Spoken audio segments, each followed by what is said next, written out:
ইতিমধ্যেই শহীদ মিনারে এসে উপস্থিত হয়েছেন। যে মেডিকেলে ভর্তি পরীক্ষায় কোটার কারণে 70 নম্বর পেয়েও যাদের চান্স হয়নি তাদের একাংশ, পাশাপাশি ইতিমধ্যে লক্ষ্য করতে হচ্ছে বৈষম্য বিরোধী আন্দোলনের পক্ষ থেকেও একটি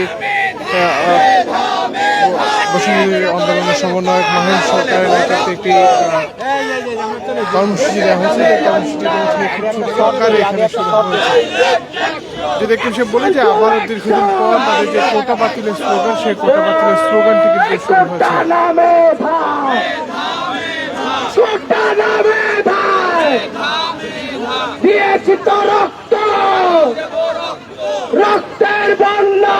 মূলত এখান থেকে তারা যে বিষয়টি বলছেন যে মেডিকেল সহ সব শিক্ষা প্রতিষ্ঠান ভর্তি পরীক্ষায় অযৌক্তিক কোটা বাতিল এবং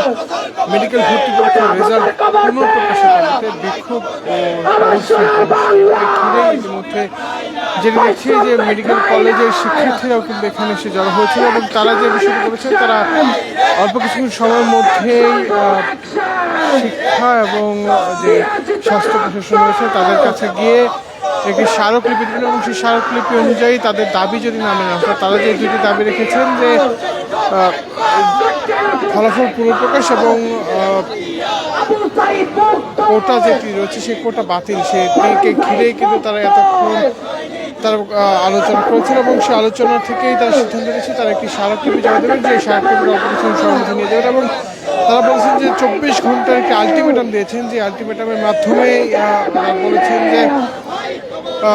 কোটা বাতিল করতে হবে। এই সকল কিছু মিলেই কিন্তু ইতিমধ্যেই দেখছি যে মেডিকেল কলেজের শিক্ষার্থীরা পাশাপাশি সাধারণ শিক্ষার্থীরা দু একজন এখানে এসে জড়ো হয়েছেন। আমরা ইতিমধ্যে লক্ষ্য করতে পারছি যে বৈষম্য বিরোধী আন্দোলনের সমন্বয়ক মাহিন সরকার